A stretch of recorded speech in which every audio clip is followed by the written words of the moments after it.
बिस्मिल्लाहिर्रहमानिर्रहीम। अस्सलाम वालेकुम डियर स्टूडेंट्स, कैसे हैं आप?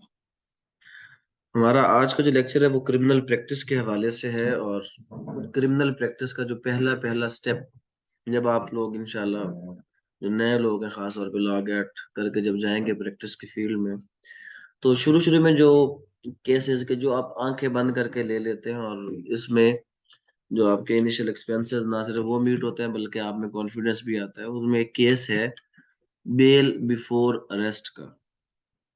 क्योंकि अगर बेलेबल ऑफेंस है तो 90% बेल बिफोर अरेस्ट मिल जाएगी। यानी कि बेल बिफोर अरेस्ट में ये नहीं होता कि ना होने वाली बात, इवन कत्ल में भी आपको बेल बिफोर अरेस्ट मिल जाती है। बहुत कम रेयर केसेस होते हैं कि जहां पर आपको बेल बिफोर अरेस्ट नहीं मिलती।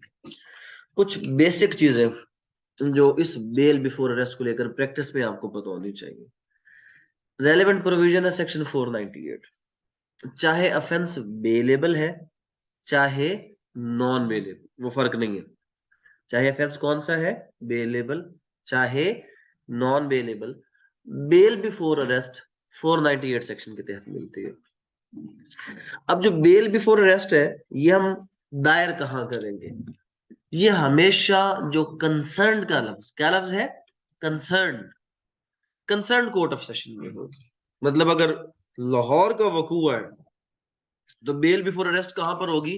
वो लाहौर के सेशन जज के पास हो सकती है, किसी और सेशन जज के पास नहीं हो सकती।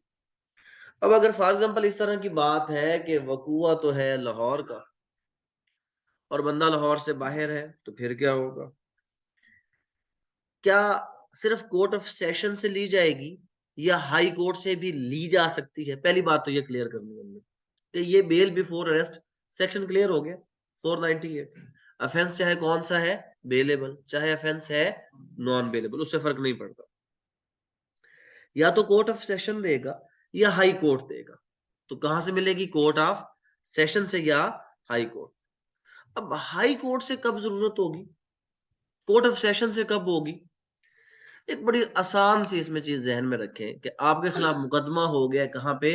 फॉर एग्जाम्पल वो हो गया जनाब, आपका मुकदमा कर ले, आपको खानेवाल में कर ले या जहानिया में कर ले। मुकदमा कहां पे हो गया? जहानिया में हो गया। आप लाहौर में मौजूद हैं। अब जो बेल बिफोर अरेस्ट मिलनी है वो कहां से मिलनी है? जहानिया। कहां से मिलनी है? जहानिया के सेशन कोर्ट से। अब आपको ये डर है कि जी अगर मैं जहानिया के सेशन कोर्ट में जाऊंगा तो जाने से पहले ही पकड़ लिया जाऊंगा। अब क्या करें? अब इस चीज से कैसे बचे? अब है प्रोटेक्टिव बेल। अब क्या है? Protective bail. क्योंकि बेल बिफोर अरेस्ट या तो आपको देनी है, किसने देनी है? कोर्ट ऑफ सेशन ने या हाई कोर्ट ने। अब ये पॉइंट सिर्फ यही टेक्निकल इसमें समझने वाली चीज है। जो मेन चीज है, यहां पर अक्सर लोग अपनी बेइज्जती करवा बैठते हैं कि अब हाई कोर्ट अगर हमें बेल बिफोर अरेस्ट दे सकता है, फिर प्रोटेक्टिव बेल कहां से आ गया? ये प्रोटेक्टिव बेल क्या होती है? तो उसमें एक चीज आपको प्रैक्टिस में पता होनी चाहिए, क्योंकि जब आपके पास क्लाइंट्स आते हैं तो वो सियाने होते हैं, उनको चीजों का पता होता है। और अगर आपको पता ना हो तो वो चुप करके उठ के चले जाते हैं, जनाब हमारी कॉल आई, और फिर वो वापस आपके पास नहीं आते। तो फर्क क्या है प्रोटेक्टिव बेल या बेल बिफोर अरेस्ट जो हाई कोर्ट देता है? कब कब? अब मैंने वकूआ किस शहर का बनाया है? जहानिया। जहानिया किस डिवीजन की तरफ जाता है जनाब? मुल्तान। वहां पर जो हाई कोर्ट की रजिस्ट्री है जो जमानत देगी बेल बिफोर अरेस्ट, वो सिर्फ मुल्तान दे सकता है। तो अगर वकूआ मुल्तान वाले एरिया का है तो हाई कोर्ट लाहौर आपको बेल बिफोर अरेस्ट नहीं देगा। ना ही अगर आपका वकूआ रावलपिंडी का है तो रावलपिंडी का अगर वकूआ है और आप लाहौर में है, लाहौर का हाई कोर्ट आपको बेल बिफोर अरेस्ट नहीं देगा।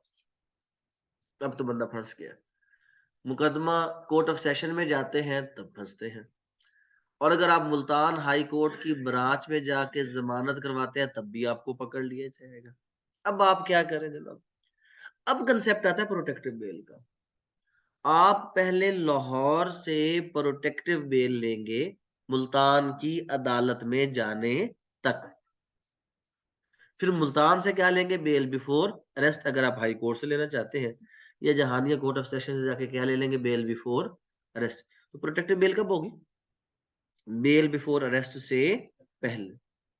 अगर आप किसी और सूबे में हैं, आप कराची में बैठे हैं, आपको पता चला लाहौर में मुकदमा हो गया, तो जमानत तो आपको लाहौर में आके मिलनी है, लेकिन आपको डर है कि जैसे ही कराची से लाहौर पहुंचेगा आपको पकड़ लिया जाएगा, नंबर ट्रेस हो रहे हैं, आपके पीछे बंदे छोड़े हुए हैं। अब इसका हल क्या है जनाब, इसका हल है कि आप कराची के हाई कोर्ट से प्रोटेक्टिव बेल ले लें। प्रोटेक्टिव बेल का मतलब क्या है कि जनाब इसको बेल बिफोर अरेस्ट लेने तक अरेस्ट ना किया जाए। प्रोटेक्टिव बेल क्या है, ये बेल बिफोर अरेस्ट से पहले, सेक्शन इसके भी 498 है, और लगती कहां पे है, सिर्फ हाई कोर्ट के अंदर। जब आप हाई कोर्ट को कहते हैं कि जनाब मुझे फला अदालत तक जाने का टाइम दिया जाए। ये दोनों पॉइंट क्लियर हो गए कि अफेंस की कोई भी कैद नहीं है। दूसरी बात क्या है कि कहां से मिलेगी, कोर्ट ऑफ सेशन। अगर कोर्ट ऑफ सेशन तक एक्सेस नहीं हो रही तो फिर कहां से मिलेगी, हाई कोर्ट। और अगर हाई कोर्ट की रजिस्ट्री का फर्क है तो फिर क्या होगा, अगर हाई कोर्ट की रजिस्ट्री का फर्क है तो फिर आपको पहले प्रोटेक्टिव बेल लेनी पड़ेगी, फिर आप क्या लेंगे, बेल बिफोर अरेस्ट लेंगे। ये इसका तरीकाकार है बेल बिफोर अरेस्ट। अब हमने तो ये शुरू करना कि जी आप नए नए वकील हैं, अगर क्लाइंट आपके पास आए कि जी एफआईआर दर्ज हो गई है, जमानत करानी है, तो सबसे पहली चीज आपने जो उससे मांगनी है वो एफआईआर की कॉपी। जब तक एफआईआर की कॉपी नहीं आएगी तब तक आपकी जो जमानत है वो आगे चल ही नहीं सकती। एफआईआर की कॉपी के साथ साथ क्या चाहिए, उसका शनाख्ती कार्ड। ये दो चीजें हो गई जरूरी।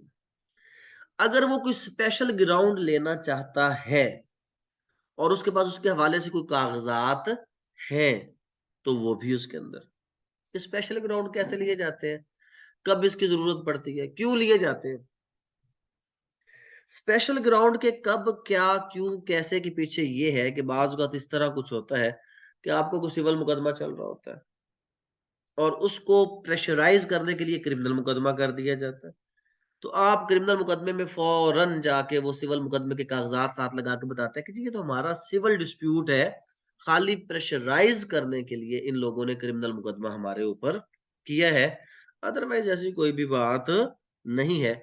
तो ये जमानत के ग्राउंड्स में से एक ग्राउंड है। लेकिन वापस आ जाए जनाब, सबसे पहले हमने उससे क्या पूछना है, हमें ये पता हो कि जमानत लगनी किस अदालत में है। दूसरी बात हमें क्या पता हो, हमें दूसरी बात ये पता हो कि जनाब जो एफआईआर है वो सबसे पहले हमने उससे लेनी है, उसका शनाख्ती कार्ड उससे लेना है। अब ये दो चीजें आपने ले ली,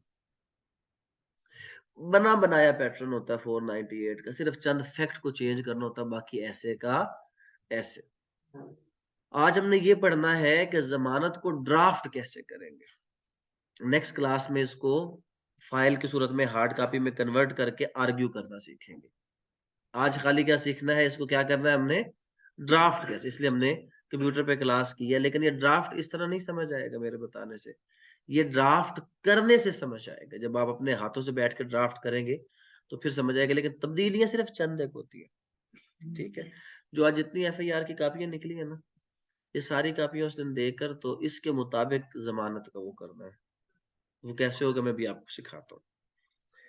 अच्छा जी, एफआईआर की अगर बात करें, वैसे आज मैंने एक लेक्चर अपलोड किया, आप सब लोग अगर जिनको प्रैक्टिस का शौक है, आज मैंने दोपहर को एक लेक्चर अपलोड किया है एफआईआर के मुतालिक। हमारे वो तो एलएलबी पार्ट 1 के बच्चों के मासूमाना सवालात थे, लेकिन वो मैक्सिमम चीजें उसमें ऐसी थी जो आप लोगों के फायदे के लिए। उसमें एफआईआर पढ़ना सिखाया है कि एफआईआर के किस कॉलम में क्या चीज लिखी होती है, वो आप देखेंगे तो आपको फायदा हो जाएगा। एफआईआर में होता क्या है, जो ऊपर लिखा होता है इब्तदाई इत्तलाई रिपोर्ट निस्बत जुर्म काबिल दस्तंदाजी, क्योंकि हमने पढ़ा हुआ है ना कि एफआईआर सिर्फ कॉग्निजेबल ऑफेंसेस की होती है, काबिल दस्तंदाजी की होती है, नॉन कॉग्निजेबल की नहीं होती। अंडर सेक्शन 154 है जनाब मजमूआ ज़ाब्ता फौजदारी, सीरियल नंबर आ गया, थाना आ गया, और तारीख वक्त वकूआ आ गया कि वकूआ कब का है। फिर तारीख वक्त रिपोर्ट आ गया, अब वकूआ 8/9/2017 का है। अब पहली बात गौर से सुने, क्योंकि मैंने आपको एक चीज बताई थी कि मैंने आपको ये सिखाना है कि जब भी हमने कोई जमानत बनानी है उसके ग्राउंड्स कैसे निकालने, क्या निकालने हैं उसके ग्राउंड्स कैसे निकालने। अब जो पहला ग्राउंड, अच्छा एक बात और ध्यान में रख लें कि जब तक इसमें एक लफ्ज है, वो भी मैं आपको बता कर देता हूँ, मेलाफाइडी का लफ्ज बेल बिफोर अरेस्ट में नहीं डालेंगे तब तक जमानत मिलनी है ही नहीं। अगर आप ये नहीं लिखेंगे कि जी mala fide on the part of the informant और mala fide on the part of police, और ये चीज लिख कर अदालत में नहीं जाएंगे, जमानत कबल अज गिरफ्तारी हो सकती ही नहीं। एक तो ये ग्राउंड तो असली ग्राउंड ये है। खाली अगर इस सिंगल ग्राउंड पर भी आप चले जाए और अदालत को कहें कि जनाब यहाँ पे क्या मसला है, यहाँ पर जो जमानत मुझे मिलनी चाहिए, क्यों मिलनी चाहिए, क्योंकि जनाब ये मेलाफाइडी क्या होता है, बदनीति के साथ। ये मुकदमा किसके ऊपर बेस कर रहा है, बदनीति के ऊपर बेस कर रहा है। अगर आप सिंपल इतनी सी चीज भी करेंगे तो क्या होगा, आपका जो मामला है वो वहां पे अदालत उसको कंसिडर कर लेगी। उसके बाद फर्दर इसमें क्या है, जब आपने एफआईआर लेनी है तो एफआईआर में से पॉइंट्स निकालने कैसे, असल मुश्किल चीज यही है जो हमने सीखनी है। बाकी तो एफआईआर बनाना, वो करना, जमानत वगैरह वो आसान काम है। अब 8/9/2017 का वकूआ है। वकूआ कब है, 8/9/2017 का। एफआईआर दर्ज हो रही है जनाब 29/1/2018 को। कब हो रही है, 29/1/2018। तो ये तो काफी ज्यादा गैप है। लेकिन अगर इसमें जुर्म 489F है तो 489F में इतना गैप उससे फर्क नहीं पड़ता। कभी भी बेवकूफों की तरह आपने ये ग्राउंड, क्योंकि अक्सर होते हैं बने बनाए ड्राफ्ट पड़े होते हैं, सब में होता है कि जनाब ये अननेसेसरी डिले, और आपने ये पढ़ा था कि अननेसेसरी डिले। वो वाला काम नहीं करना। वो अरबी कहावत है कि जिसमें एक शख्स जो है बेरोजगार होता है, वो जा रहा होता है, जाते जाते उसको एक जगह पर नजर आता है कि एक बंदा अपना ऊंट को पकड़ के भाग के किसी तरफ जा रहा है। अचानक वो किसी जगह पे जाता है, सामने दो लोग खड़े होते हैं और वो देखते हैं भी क्या मसला है। तो इनफैक्ट ऊंट जो होता है उसकी गर्दन में एक तरबूज फंसा हुआ होता है और वो बड़ा तकलीफ से बिलबिला रहा होता है। तो वो बंदा क्या करता है, जिसके पास लेकर जाता है, वो कंबल मंगवाता है और उसकी ऊंट की गर्दन पे कंबल लिपेट के एक डंडा मंगवाता है और डंडा मारता है और तरबूज उसके गर्दन से नीचे चला जाता है। ऊंट बिल्कुल ठीक ठाक हो जाता है। तो वो कहता है कि लो भाई, काम तो बन गया। एक अदद जो है ना वो भी डंडा शंडा उठाता है, चला जाता है। खैर आगे चलते चलाते वो एक बस्ती में जाता है। बस्ती में देखता है कि कुछ लोग जो है वो अपनी वालदा के साथ जा रहे हैं और उसकी वालदा को गिल्लड़ होते हैं, गर्दन उसकी निकली है। तो वो उन्हें कहता है किधर जा रहे हो, डॉक्टर का तो मसले कोई नहीं, ये तो इलाज मेरे पास है जनाब, टेंशन ही कोई नहीं। कहते क्या इलाज, कहता जी लाओ एक कंबल लाओ। वो कंबल ले आते हैं, वो गर्दन पे कंबल लिपेटता है, कहते लाओ जी डंडा। वो डंडा लाते हैं, गर्दन पे जैसे डंडा मारता है अम्मा जी, और उसको कबर खोदनी पड़ जाती है। तो बात यह है कि हर चीज हर जगह पे फिट नहीं होती। आल दो जब हम जमानत लगाते हैं, इतना बड़ा डिले हो तो हम वहां पे जाके चीखते हैं कि डिले डिले डिले। पर पर्चा 489F का हो तो उसमें डिले होता ही होता है कि जनाब चेक बाउंस हुआ। चेक बाउंस होने के बाद मैंने से कहा कि भाई साहब ये आपका चेक बाउंस हो गया, मेहरबानी करें मुझे पैसे दे दे। इसने नहीं दिए, इसने दिलासा दिया, आसरा दिया, तभी मैंने ये मुकदमा भी किया कि शायद ये मामला हल हो जाए। यहाँ पर डिले का इतना फर्क नहीं है। लेकिन अगर कोई और केस होता उसमें इतना डिले होता, फिर तो पहला ग्राउंड होता ये कि जनाब देखें 2 महीने का इसमें क्या है, डिले है। और जब एक बात जहन में रख लें, प्रैक्टिस में अगर आपने कभी भी इस बात पे जमानत लेनी है, प्रैक्टिस कभी भी जुबानी नहीं चलती, पढ़ पढ़ा के चलती है। और वो इस तरह चलती है अगर आपने मजे वाली प्रैक्टिस करनी है। और एक चीज मैं हमेशा सब लोगों को बताता हूँ कि जब आपने अदालत में जाना है, जज ने या आपको डराना है या आपसे डरना है, इन दोनों में से एक स्टेट होती, बराबर नहीं चलता का। आप पहली बार जाएंगे तो वो आपको दबाने की पूरी कोशिश करेगा, अगर आपको कुछ नहीं आता तो आप दब गए, और जब तक वो जज साहब बैठे हैं आप उस अदालत में प्रैक्टिस करेंगे, दब के करेंगे। और अगर वहां पर आपने अपने आप को शो किया कि आप कॉम्पिटेंट है, तो फिर आपको उसका फायदा हमेशा हमेशा मिलता रह जाएगा। और कॉम्पिटेंसी कहाँ से आती है, वो आती है तैयारी के साथ, पढ़ाई के साथ। यहाँ पे कॉम्पिटेंसी कैसी हो, यहाँ पे ये है कि आपकी जुबान के हर लफ्ज के साथ केस ला बोले। ये प्रैक्टिस में याद करने वाला कुछ नहीं है। ये हम जो है ना वो टीचर्स का काम है कि हम स्टूडेंट्स को इम्प्रेस करने के लिए रट्टे लगाते हैं रात को, और सीधे खड़े होकर फिर सुबह कहते हैं जरा यूं हो गया यूं हो गया यूं हो गया यूं। वहां पे यूं शू कोई नहीं है। वहां पर यह है कि हुजूर ये आप जरा सफा नंबर इतना खोलें और उस पर मुलाहिजा करें, वहां पर ये चीज है। तो फिर याद वाली बात तो है नहीं, लेकिन वहां पर कामयाब वो है कि जिसको पता है कि मैंने मसले का हल निकालना कहां से है और उसको पेश कैसे करना है, और कौन सी चीज रिलेटेड है और कौन सी चीज रिलेटेड नहीं है। तो प्रैक्टिस चलती कैसे है कि जब आपने उसको क्या कहा, आपने उसको कहा कि जी डिले है, तो साथ बड़ा आसान सा काम आपने क्या करना है, आपने 498 खोल लेना है किताब से, किसी भी कमेंट्री की किताब से। हजारों जजमेंट्स लिखी होंगी delay in FIR. M Mahmood की आप एक मेजर एक्ट की कमेंट्री लेके रख ले, वहां पे एफआईआर के जब कॉलम में पढ़ेंगे तो हेडिंग होगी डिले इन एफआईआर, वहां पे लिखा होगा कि डिले ऑफ इतने घंटे फैटल है, डिले ऑफ इतने घंटे फैटल है। उसकी जजमेंट, वो तो सिर्फ हेड नोट होता है, उसकी जजमेंट की क्या निकलवाएं आप, कॉपी निकलवाएं। और फिर जाकर उस बात को हाईलाइट करके जब आप जज को ये कहें कि जज साहब देखें जनाब इसमें इतना क्या है, डिले है, और साथ ही आपके पास जजमेंट हो जनाब इसमें फला अदालत ने इट वाज हेल्ड दैट, अब आप इंग्लिश में पढ़ना शुरू कर दो। देख के तो इंग्लिश पढ़ी जा सकती है ना, चाहे जैसी भी, अगर इस तरह भी अगर आप पढ़ेंगे सारा देखें ना, direction of warrant for execution, तब भी काम चल जाएगा, कोई इतना मसला फैसला कोई नहीं है। लेकिन होगा क्या, होगा ये कि जो पीछे या साइड पे क्लाइंट खड़ा है वो इंप्रेस हो जाएगा। जमानत अगर बेलेबल ऑफेंस है तो मिलनी ही मिलनी है, और अगर नॉन बेलेबल ऑफेंस में भी थोड़ा सा जोर लगाए तो इंटरम बेल तो मिलती ही मिलती है। लेकिन आपकी फीस कब मिलनी है, जब आप वहां पे आर्ग्यूमेंट करेंगे तब। और सीधा बनता बनाता केस भी अगर आप कहेंगे जज साहब ये जमानत और उसने जमानत ले ली, तो अगले क्लाइंट ने कहना वकील साहब ने किया क्या था। और अगर ऐसा कोई मामला था और आप गए, आपने कहा जनाब देखें डिले इन एफआईआर है, जैसा कि जनाब आसिफ सईद खोसा साहब की जजमेंट है, पीएलडी फला पे रिपोर्ट हुई है, 2-3 लाइनें पढ़ के हुजूर ये आप ये रख ले, ये तरीकाकार है आर्ग्यूमेंट करने का। इसमें जुबान कम बोली, लिखा हुआ ज्यादा पढ़ा, इंप्रेशन भी ज्यादा अच्छा गया, पहली बात हो गई खत्म। अगली कोई चीज पढ़ी, कम से कम जमानत के लिए जाए तो 2-3 केस ला आपके पास होने चाहिए। जब आपने मेलाफाइडी की बात की जनाब, ऑनरेबल सुप्रीम कोर्ट के इसके ऊपर जजमेंट है कि अगर मेलाफाइडी हो तो उसमें तो जमानत जनाब मिलनी चाहिए, और अगर बेलेबल ऑफेंस है तो उसमें तो वैसे ही मैटर ऑफ राइट, उसमें तो जनाब सबसे पहला ग्राउंड है कि ऑफेंस है ही क्या, बेलेबल। और जनाब सुप्रीम कोर्ट की जजमेंट देखे कि जहां पर कहा गया कि बेलेबल ऑफेंस में तो जमानत रुक सकती ही नहीं, तो जनाब सिंगल ग्राउंड काफी है। लेकिन हुजूर ये नेक्स्ट एक और चीज देख ले। तो इस तरह करके हमारी जो प्रैक्टिस है वो चलती है। और ग्राउंड कहां से निकलता है, सबसे पहला काम जो हमने एफआईआर में करना है, क्योंकि जब देखें क्लाइंट सर पे आया बैठा है, एफआईआर वो लेकर आया होगा, अगर एफआईआर नहीं पढ़नी आती होगी तो वो भी बुरी बात है। और एफआईआर में पॉइंट्स निकालने कैसे हैं, कैसी चीजें निकाल कर क्लाइंट को कुछ ना कुछ तो इंप्रेस करना है ना।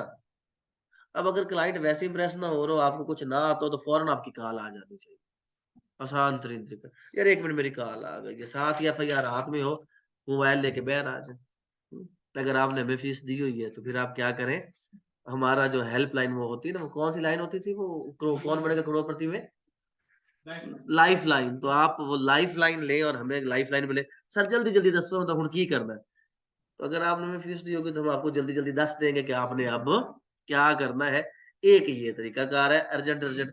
दूसरा तरीकाकार ये है कि जब आपको पता है कि क्लाइंट शाम तक गुजारा कर जाएगा, तो उसे यार ठीक है यार, थोड़ा सा मेरा काम ज्यादा है, आप ये रख दे, मैं शाम को आपको तफसील से बताऊंगा इसमें क्या हो। लेकिन जब बेल बिफोर अरेस्ट होता है, शाम तक कोई रुकता रुकता कोई नहीं है। अगर शाम तक नहीं रुक रहा तो कम से कम मुझसे घंटे 2 घंटे का टाइम आप ले लेंगे, यार मैं थोड़ा सा कोर्ट तक जा रहा हूँ, आप बैठे, मैं बस अभी आ रहा हूँ, मैं आपके मामले को देखता हूँ, इसके ऊपर 2-3 में केस ला भी निकालता हूँ, मैं भी कर देता हूँ। बाहर निकले जाके किसी का हाथ पांव जोड़ के आगे पीछे, या कोई किताब खोल के 4-5 ग्राउंड उसमें पढ़ के, ताकि कम से कम आप उसको बता सके। लेकिन बेहतर ये है कि आपको पहला फर्क ये पता हो कि जब भी आप यहाँ पे एफआईआर खोले तो सबसे पहले आप देखें कि एफआईआर का जो तारीख वक्त वकूआ और तारीख वक्त रिपोर्ट, इसमें फर्क। आप जब भी कोई एफआईआर देखेंगे, यहाँ पर तो जो ऑनलाइन बच्चे हैं वो एफआईआर देख रहे होंगे, मैंने ये उसमें शो किया हुआ है एफआईआर उन लोगों के लिए। तो अगर वो देखें तो तारीख वक्त वकूआ है 8/9/2017 का, और तारीख वक्त रिपोर्ट है 29/1/2018। लेकिन नीचे जुर्म, फिर उसके बाद जुर्म देखेंगे 489F है। तो फिर आपने इस तरह की कोई बात नहीं करनी कि जो डिले है एफआईआर में या ये वो करने की जरूरत। हाँ, अगर कोई और जुर्म हो तो उसमें 1 दिन का भी डिले हो, 6 घंटे या 12 घंटे का भी डिले हो, तो वो फैटल है। फिर आपका ग्राउंड ये बनता है कि जनाब ये जो वकूआ हुआ ये थाने से 15 मिनट की मुसाफत पे है और उसके बाद एफआईआर 12 घंटे बाद दर्ज हो रही है। अगर वाकई ऐसा कुछ हुआ होता तो ये 15 मिनट के अंदर पहले किधर जाते, थाने जाते और उसके बाद आगे चल के ये कोई और मामला करते। तो इसका मतलब है जनाब ये प्लानिंग के साथ क्या की गई है, एफआईआर दर्ज कराई गई है। ये वकूआ बनाया गया ऐसा वकूआ है नहीं। तो ग्राउंड पहला कहां से निकला, वक्त के, इसको डिले इन एफआईआर कहते हैं। और डिले इन एफआईआर हमेशा फेटल होता है। फेटल का मतलब है कि ये मुहलिक है उस मुकदमे के लिए, उसको कमजोर कर देता है अगर उसमें डिले आए तब। फिर उसके बाद है जनाब बाहवाला रपट नंबर है, थाना से रवानगी वगैरह ये पुलिस वालों के लिए। नाम सुकूनत इत्तला दहिंदा, जिसने इत्तला दी है उसका नाम है। मुख्तसर कैफियत जुर्म जो है यहाँ पर ये लिखी हुई है। जाए वकूआ फासला थाना से और सिमत। अब यहाँ पे ये पॉइंट इधर ही है, एफआईआर के अंदर है कि जाए वकूआ थाने से कितनी दूर है। अब जाए वकूआ अगर थाने से कितनी दूर है, फॉर एग्जाम्पल 1.5 किलोमीटर है, यहाँ पर तो केस ही और है 324 है, 302 है। तो वहां पर हम कहते हैं जनाब देखें आप, जाए वकूआ 1.5 किलोमीटर दूर है और एफआईआर में 3 घंटे का डिले है। तो ये साफ नजर आ रहा है कि यहाँ पे क्या है, यहाँ पे मेलाफाइडी है। तो पहला पॉइंट निकलना कहाँ से है, वो यहां से निकलना। अच्छा उसके बाद आगे क्या है जनाब उसके बाद आगे है, इसका किस्सा लिखोगे। किस्सा क्या लिखा है, बखिदमत जनाब एसएचओ साहब थाना सब्जाजार लाहौर, जनाब अली गुजारिश है कि साहिल इंटो का होलसेल का कारोबार करता है। साहिल ने मुनव्वर इकबाल को 5 लाख रुपया की ईंटें फरोख्त की थी। मुनव्वर इकबाल ने साहिल से ईंटें खरीदते वक्त नकद रकम की अदायगी का वादा किया था, लेकिन मुनव्वर इकबाल ने जब ईंटें मज़कूरा रकम की उतरवा ली तो साहिल को नकद रकम देने की बजाय लेतोलोल से काम करने लगा। साहिल के दबाव डालने पर मुनव्वर इकबाल ने साहिल के नाम 5 लाख रुपए का चेक नंबरी फला फला अलाइड बैंक दिया था, जो कि मुकर्रा वक्त पर जब मजकूरा बैंक में पेश किया गया तो क्या हुआ, वो डिसऑनर हो गया। तो लिहाजा साहिल के साथ धोखा और फ्रेब।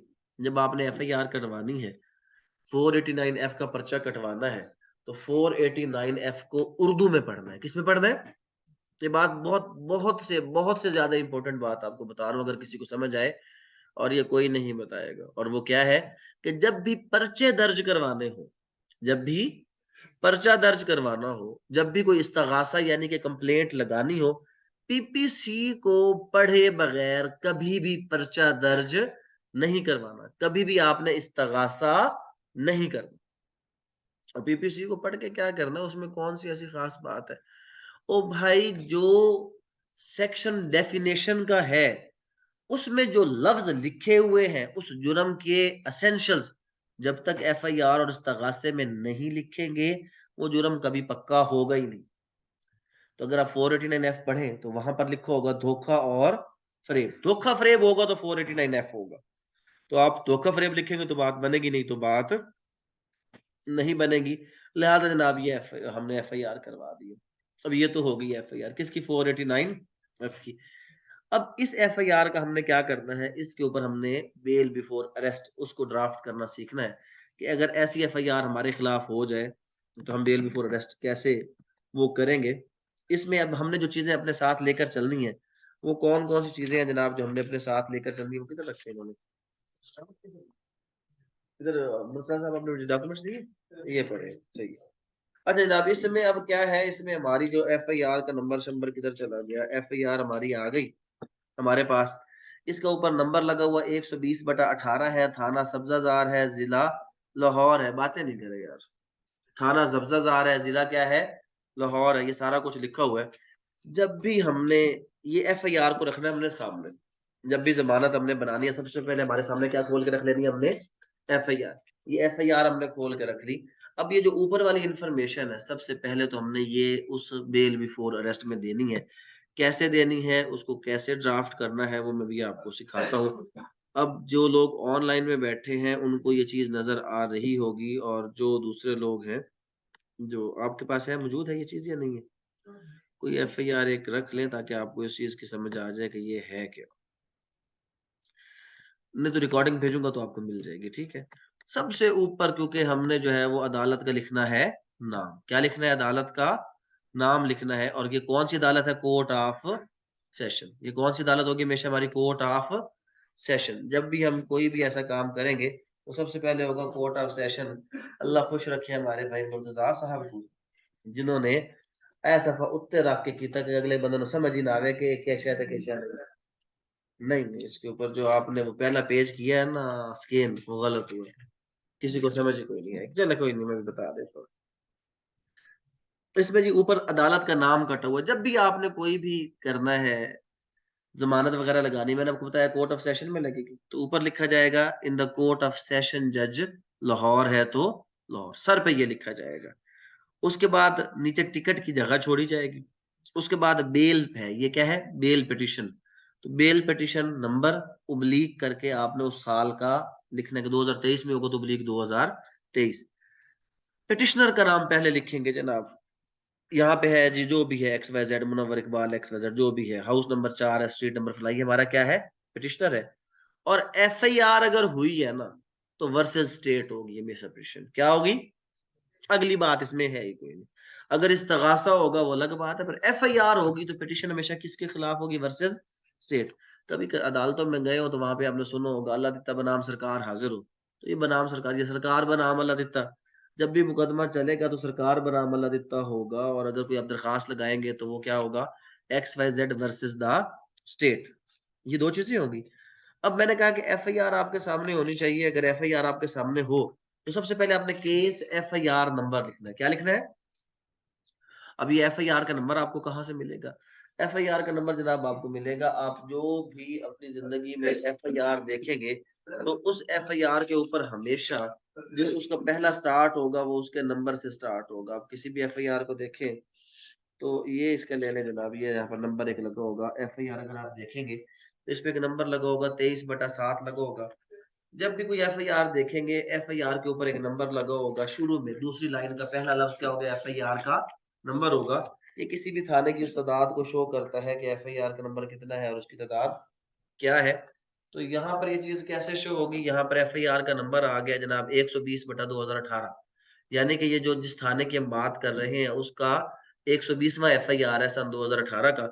ऑफेंस आगे लिखेंगे, जो यहाँ पर ऑफेंस लिखा हुआ 489F, और आगे पुलिस स्टेशन लिखेंगे सब्जाजार लाहौर, जो भी है।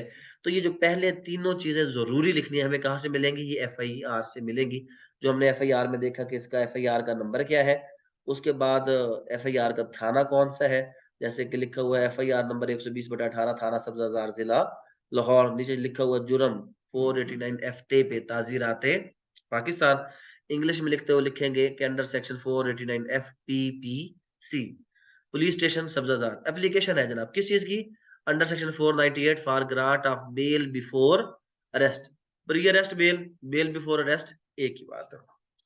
रिस्पेक्टफुली श्वेत क्या है जनाब, अब इसमें असल चीज वही लानी है, क्या लानी है, मेलाफाइडी, क्या लानी है। अगर ये ना लिखा तो फिर जमानत हमारी नहीं। बाकी सरकारी फिक्रें, जितनी भी जमानतें होंगी सारी किस पे बेस करेंगी, सरकारी फिक्रे का मतलब क्या है, तो जो सॉफ्ट कॉपी मैंने आपको देनी है आप उसी के अंदर ऊपर क्या चेंज करेंगे, अदालत का नाम चेंज करेंगे, नीचे केस की एफआईआर जो मिली होगी वो नंबर लिखेंगे, उसके बाद ऑफेंस और पुलिस स्टेशन लिखेंगे। जो आपके रिस्पोंडेंट का नंबर और पिटिशनर का नाम नंबर है वो आप क्या करेंगे, चेंज। बाकी ये फिक्र ऐसे कैसे आएगा, that the petitioner has been implicated in the above mentioned case by complainant with malafide intention। पहला लफ्ज ही क्या हो गया, मेलाफाइड। ये फिक्रा नहीं लिखेंगे तो जमानत मिलनी ही कोई नहीं है। और जब जज भी लिखेगा वो भी लिखेगा कि जनाब ऑर्डर, जब मैं आपको भी जज का पढ़ के सुनाता हूँ, जज का ऑर्डर भी ऐसा ही होगा कि जनाब ये मेलाफाइड इंटेंशन बदनीति से मुझे इस केस में डाला, मैंने कोई ऐसा जुर्म किया कराया नहीं है। तो पहला ग्राउंड, पहली वजह क्या होगी, पहली बात ही क्या होगी कि कौन सी इंटेंशन है इनकी, मेलाफाइड है। एंड अल्टीरियर मोटिव, और इनके जो इरादे हैं वो गंदे हैं, बुरे हैं। इन कनाइवस विद द लोकल पुलिस, और ये सारा कुछ इन्होंने किया है क्योंकि एफआईआर कटी है तो किसने काटी है, पुलिस ने। तो इन कनाइवस विद लोकल पुलिस, ये जनाब मकामी पुलिस के साथ मिलकर सारा कुछ इन्होंने किया, पुलिस भी इनके साथ शामिल है। who are bent upon to arrest the petitioner, hence and he surrender himself before this court। तो क्या है कि वो पुलिस के साथ मिले हुए, और पुलिस तो जनाब इस बात पे तुली हुई है कि वो पिटिशनर को गिरफ्तार करे, लिहाजा पिटिशनर आपके सामने पेश हो गया है ताकि मुझे गिरफ्तार ना, ये सरकारी फिक्र है। सरकारी फिक्रा मतलब जितनी भी जमानतें 489 या कोई किसी भी ऑफेंस की बेल बिफोर अरेस्ट लगेगी, ये फिक्रा as it is copy paste होना ही, इसमें कोई चेंज आपने कभी करनी ही नहीं है। दूसरा फिक्रा, that the facts in this that check question was signed and missed in year 2007 and account also closed in 2007। अब यहां पर आपने वकूआ छेड़ना है। यहां पे वकूआ किस चीज का है? चेक का। अब वो इसको क्या कह रहा है कि चेक क्या हुआ था, मुझसे गुम हो गया था 2007 में, और मैंने तो अकाउंट भी क्या कर दिया था, खत्म कर दिया था। ये अकाउंट मैंने for sale and purchase of car जो कि 2007 में हुआ था, मैंने तो उस वक्त ये किया था, और इसने पता नहीं चेक कहां से रिटेन कर लिया, मुझे इसका पता नहीं है। और क्या है जी, that the petitioner is ready to decide the case on special oath on holy Quran that the said cheque is in question had not been issued toward repayment of some outstanding loan. अब अगर किसी को ये point आ जाए समझ, कानून शहादत order पड़ा था, किसी को याद है? आर्टिकल 163 पढ़ा था कि अगर प्लेंटिफ चाहे तो अपने ओथ को स्पेशल कसम पे लाए कि जी मैं हलफ उठा के कहता हूं कि मैं सच्चा हूं, अगर ये बदले में हलफ उठा दे तो मैं अपना दावा छोड़ने के लिए तैयार हूं। और अगर वो अगला बंदा हलफ उठा दे तो फिर आपको दावा छोड़ना पड़ेगा। अगर उसने हलफ ना उठाया तो फिर अदालत कहेगी मुकदमा चला। लेकिन इस तरह मुकदमा हो सकता है। कहता जी मैं तो हलफ उठाने के लिए क्या हूं, तैयार हूं कि मैं बिल्कुल सच्चा हूं। फिर क्या है, the petitioner seeks pre arrest bail on the following. अब जो ये वाला कसम उठाने वाली बात है, ये हर जगह पर तो नहीं होगी ना। अगर कहीं पे कोई, मतलब यहाँ पे करना क्या, पहला सरकारी फिक्र, दूसरा एफआईआर के थोड़े से कंटेंट, और तीसरी अपनी बात। अब आगे ग्राउंड्स आ जाए। ग्राउंड्स का मतलब वजूहात कि क्यों आपको जमानत दी जाए। That the petitioner is innocent and has not been committed the offense falsely attributed to him in the FIR। तो जनाब बंदा बड़ा मासूम है और इसके ऊपर जो मुकदमा है वो बिल्कुल झूठा है। That the petitioner has been involved only with the malified intention। फिर अगली वजह क्या है, इंटेंशन कौन सी है, मेलाफाइड है। That the story narrated in the FIR is totally false, fictitious and fraudulent and calls the matter of further inquiry। अब अगला ग्राउंड, पहला ग्राउंड है कि मेलाफाइड इंटेंशन, और क्योंकि 489F तो नॉन अवेलेबल है, जब नॉन अवेलेबल में जमानत ले ली है तो आपने उसके अंदर अगला ग्राउंड ये देना है कि जी case fit for further inquiry है। ये जो लोग 497 पढ़ चुके हैं, क्लास 2 पढ़ चुके हैं, तो 497 क्लास 2 डील करता है bail in non available offence के साथ, और कहता है कि अगर केस को फिट फॉर फर्दर इंक्वायरी होगा तो फिर आपको जमानत मिलेगी, नहीं तो जमानत। तो पहली है जी मेलाफाइड इंटेंशन है। फर्दर इंक्वायरी का मतलब क्या है कि जी इसमें सारी कहानी झूठी है, आप इंक्वायरी करिए, मुकदमा बनता है ही नहीं। ये है case fit for further inquiry. That there is no apprehension to abscond, ये भी सरकारी फिक्र है कि जनाब मेरे भागने का कोई भी दूर दूर तक चांस नहीं है। That the allegation totally baseless है जी, झूठा मुकदमा है। That the petitioner has no concern with the alleged offence, मुझे सिर्फ ट्रैप किया गया है। That the petitioner is previous, अब अगला ग्राउंड, ये सबसे ज्यादा आपको जमानत में फायदा देता है। That the petitioner is previously non convict, कि पिटिशनर क्या है, पहले से मुजरिम नहीं है। अगर वो पहले से मुजरिम नहीं है तो उसका कैरेक्टर अच्छा हुआ या बुरा हुआ? तो अच्छा कैरेक्टर क्रिमिनल केसेस में रेलेवेंट होता है कि नहीं होता? रेलेवेंट होता है।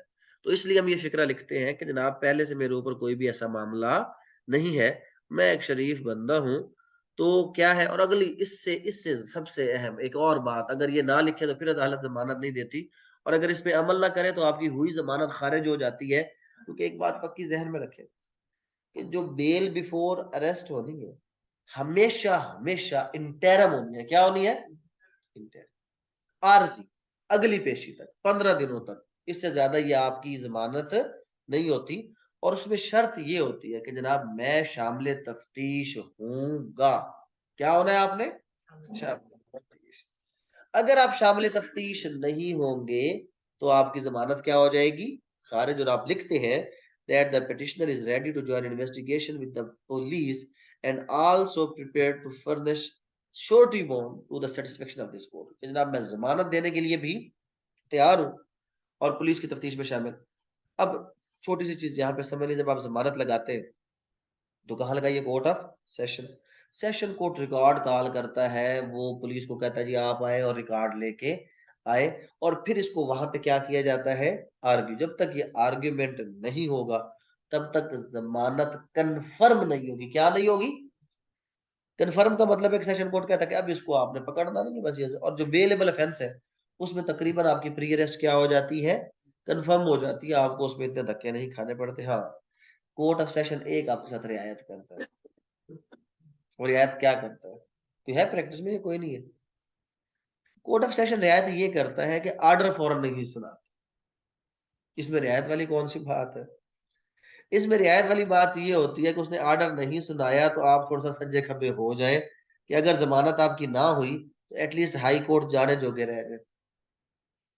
और अगर आप वहीं पे खड़े रहे और ऑर्डर आ गया, तो आज नॉर्मली ये होता है कि जमानत सुबह लगी है आपकी, तो आपका जो ऑर्डर है वो 2-3 बजे के बाद आता है।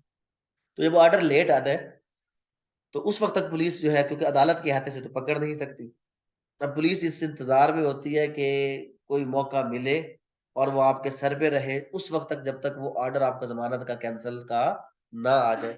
तो आपके पास इतना मौका होता है कि आप वॉशरूम जाए या कहीं जाए, और क्या करें, ऐसे मामलों के लिए अक्सर लोग क्या करते हैं, बुरके लेके जाते हैं। वॉशरूम में भेजा और उधर से बुरका करा कर दूसरे दरवाजे से क्लाइंट वो चला गया, क्योंकि अगर जमानत ना हुई तो कम से कम पकड़ा तो नहीं जाएगा, पकड़ा नहीं जाएगा तो हाई कोर्ट में जान जोगा वो रह जाएगा। पकड़ा गया तो फिर किस्सा, जब फिर पकड़ा गया, चाहे वो शेख रशीद हो, चाहे वो फवाद हो, चाहे शहबाज गिल हो, पुलिस फिर अपना काम तो करती ही करती है, वो तो सबको पता है। तो यहाँ पे कोर्ट ऑफ सेशन ये रियायत जरूर देता है कि ऑर्डर फौरन नहीं सुनाता। खैर वो बाद की बातें हम पढ़ेंगे। अभी जो चीजें हम पढ़ रहे हैं वो क्या है कि जमानत कोई इसमें मुश्किल चीज है ड्राफ्ट करना, सारे सरकारी फिक्रे हैं, दो ऊपर वाले फिक्रे हैं, और तकरीबन जब भी बेल बिफोर अरेस्ट लगानी है कॉपी पेस्ट करना है। ये अक्सर आप फंसे हो तो 500, 700, 1000 रुपया वो आपसे ले लेता है ड्राफ्ट मैन, उसके बगैर आपको ड्राफ्ट करके नहीं देता। और कभी कभी अर्जेंट केस में आप कुछ कर नहीं सकता, तो ये हाथ से भी लिख कर देंगे तब भी जमानत हो जाती है। लाजमी नहीं कि कंप्यूटर पे प्रिंटेड हो, और अगर आपके पास ये सारी फैसिलिटी हो तो ये कोई 10 मिनट में आप जमानत क्या कर सकते हैं, तैयार कर सकते हैं। और जब भी कोई पिटीशन एप्लीकेशन अदालत में जानी है, एफिडेविट के बगैर जा सकती ही नहीं। जिस तरह मैंने सीबीसी में पढ़ा था ना कि जो pleading shall be verified on oath, इसी तरह क्रिमिनल प्रोसीजर कहता है कि जो दरखास्तें आप अदालत में देंगे वो वेरीफाइड ऑन ओथ होगी, एफिडेविट उसके साथ क्या किया जाएगा, लगाया जाएगा, और एफिडेविट उसके साथ लगाया जाएगा। तो अब इसके साथ भी क्या होना चाहिए, एफिडेविट। एफिडेविट से पहले वो कहता है जनाब के it is most respectfully prayed that the petitioner may kindly be allowed pre arrest bail, तो मुझे क्या दी जाए, प्री अरेस्ट बेल दी जाए। नीचे आ जाए जनाब। अच्छा, इसमें जब भी कोई जमानत लगानी है ना, वकील साहब एक सर्टिफिकेट देते हैं। वकील साहब क्या देते हैं इसमें, कि जी मेरे क्लाइंट के बताने के मुताबिक ये मेरी पहली बेल है या दूसरी बेल, अगर दूसरी है तो लिखेगा, अगर पहली है तो मेंशन किया जाएगा, ये सर्टिफिकेट जरूरी है।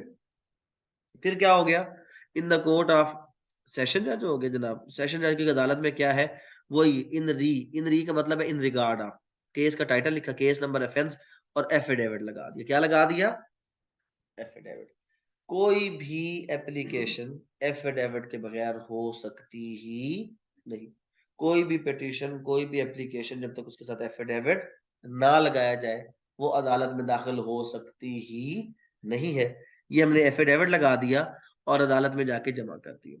ठीक है जनाब, अदालत में क्या किया, इसमें कागजात कौन कौन से लगाना है ये हम अगली क्लास में आपको सिखा देंगे। ये पिटीशन लगेगी, साथ एफआईआर की कॉपी लगेगी, साथ पिटिशनर के शनाख्ती कार्ड की कॉपी, अगर कोई डॉक्यूमेंट्स है तो साथ वो क्या लग जाएंगे, उसके डॉक्यूमेंट। ये टोटल आपका जमानत का जो है वो तैयार हो गया फाइल, इसमें और कुछ भी नहीं होता। अब अदालत ने इसको पढ़ना है, और अगर आप अदालत में जाएं, आमतौर पर एक रिवाज है हमारे यहाँ, 50,000 रुपए पे छोटे जुर्म में जमानत हो जाती है, बड़े पे लाख रुपया। तो बहुत बड़ा जुर्म होगा तो कितने की होगी, 2 लाख रुपए की। इससे ज्यादा जमानत है आसान काम है। पाकिस्तान में 5 करोड़ का चेक डिसऑनर हुआ, 50,000 रुपए पे जमानत। नवाज शरीफ साहब को नहीं देखा, हाँ, कितनी जमानत पे गए थे, 50 रुपए के हिसाब पेपर पे गए थे। सब चलता है पाकिस्तान के अंदर। तो 50,000 से ऊपर जनरल अगर आप देखें अदालतों का वो है, 50,000 से लाख रुपए का इस आपका मुचलका होता है, इससे ज्यादा मुचलका। अच्छा, ये अदालत आर्डर लिख रही है अपना, कहती है जी कि प्रेजेंट, ये अदालत के लिए जरूरी है, पिटिशनर इन पर्सन, कि पिटिशनर का इन पर्सन आना जरूरी है। अदालत जब तक ये नहीं, अदालत का काम है, वैसे हम आप लोगों के काम की चीज नहीं, सिर्फ आपको पढ़ाना सिखा रहा हूँ कि इसमें क्या है, कि अगर कहीं पर पिटिशनर इन पर्सन ना हो और उसको जमानत दी जाए तो ये गलत चीज है, क्योंकि उसका होना जरूरी है। हाँ, अगर वो हमजा शहबाज हो तो फिर काम चल जाएगा, उसको घर में बैठे हुए जमानत इतवार वाले दिन दे दी थी। आप लोगों ने ऐसा कोई भी काम नहीं करना। लर्नड कौंसल फॉर पिटिशनर हो गया, as per certificate given by the petitioner and office of the session court this bail application of the petition be registered. सबसे पहला ऑर्डर होता है कि बेल पिटिशन को क्या करो, रजिस्टर करो। फिर क्या है जनाब, ये पिटिशनर आया जी मेरे पास, मोहम्मद इकबाल वगैरह, और ये क्या कह रहा है कि जी अरेस्ट मुझे कर लिया जाएगा मेलाफाइड एंड अल्टीरियर मोटिव के ऊपर। बात इसने भी लिख दी जज साहब ने, मेलाफाइड एंड अल्टीरियर मोटिव। तो लिहाजा क्या है, notice to the state and complainant be issued. तो जब भी पहले आप बेल बिफोर अरेस्ट लेकर जाएंगे तो इंटरम बेल में उसी वक्त दो ऑर्डर पास होंगे, एक तो जमानत देनी है कि नहीं देनी, और दूसरा ऑर्डर ये पास होगा कि जनाब नोटिस जारी कर दे, किसको, स्टेट को, कि वो अपना रिकॉर्ड लेकर आए। Meanwhile the petitioner admitted to ad interim pre arrest bail. कौन सी बेल मिली है, ad interim pre arrest. Ad interim pre arrest कि ये आर्जी है, ये क्या है, हफ्ता 10 दिन या 15 दिन, इससे ज्यादा ये जमानत नहीं होती। सम ऑफ क्या है जनाब, by to his furnishing bail bonds in the sum of ₹50,000। 5 lakh का मुकदमा और कितने की जमानत है, 50,000, विद वन लोकल श्योरिटी, और साथ एक का अपने श्योरिटी, क्योंकि जो जमानत है विद और विदाउट श्योरिटी होती है, कि जमानती देना है कि जमानती नहीं देना। एक तो जनाब इतनी अमाउंट का कोई चीज जमा करो और ऊपर से जमानती भी आप इसमें दो, to the satisfaction of this court till next date. कब तक जमानत दी है, नेक्स्ट डेट तक।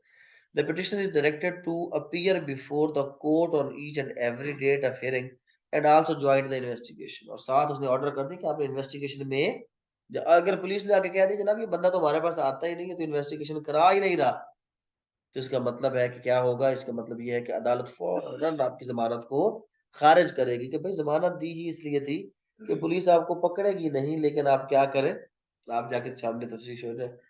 और जब आप शामिल तफ्तीश होते हैं तो पुलिस अक्सर आपको पकड़ के थाने में भी डाल देती है जमानत होने के बावजूद। देखने लिए हालात है। पकड़ा पहले और जुर्म कब बनाया जाएगा, बाद में। हमारा मुल्क है भाई, इधर सब कुछ चल सकता है।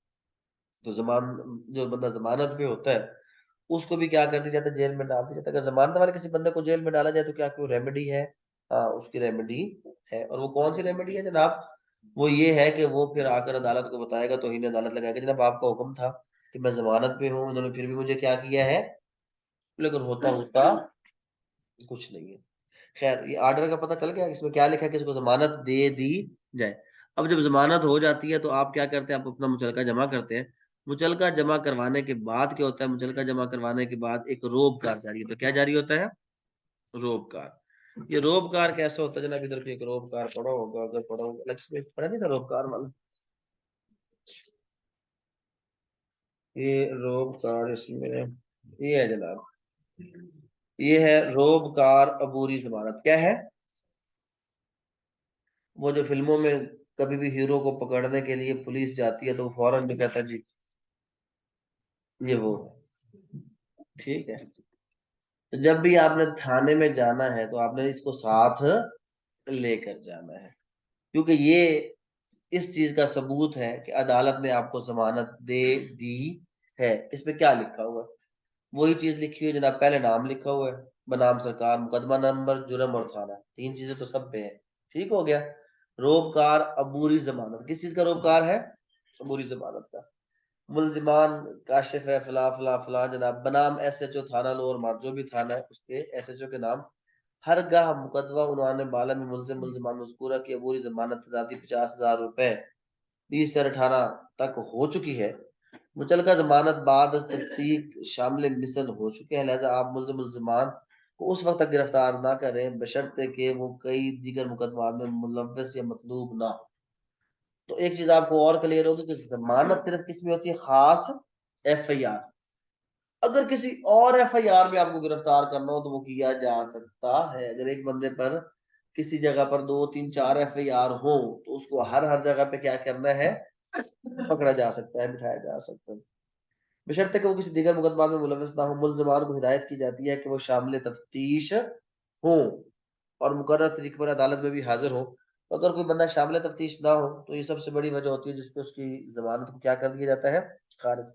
पुराने दौर में पुलिस ये करती थी, जब बंदा शामिल तफ्तीश भी होता था तो वो आके यही कहते थे जी बंदा नहीं आया, बंदा नहीं आया तो फिर क्या करना है, फिर इसकी जमानत खारिज करते हैं। अब मॉडर्न दौर है, कंप्यूटर शप्यूटर मोबाइल शोबाइल, मोबाइल पे वीडियो बनाते हैं, जनाब ये देखिए हम शामिल तफ्तीश हुए थे।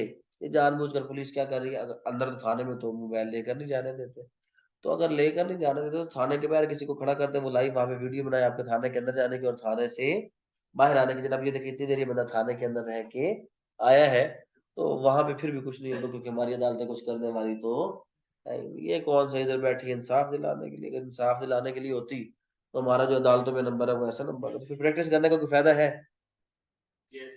पैसे मिल जाएंगे बस फायदा है और क्या। तो ये जनाब था जमानत कबल अज, आसान तरीन रोजी रोटी वकीलों की है, और ये ऐसी रोजी रोटी है कि हड़ताल भी अगर हो, कि हड़ताल भी हो तो बाकी सारे मुकदमात उनकी पेशियां रुक जाती है, लेकिन अगर कुछ चलता है तो वो क्या है, जमानत होती है, अर्जेंट मैटर्स में ये आता है, तो जमानत आपकी नहीं रुकती। ये जनाब हमारा आज का मामला था इसके हवाले से, जिसमें हमने जमानत कबल अज गिरफ्तारी के बारे में पढ़ा। अब अगर किसी का कोई इसके हवाले से क्वेश्चन है तो वो मुझसे पूछ ले।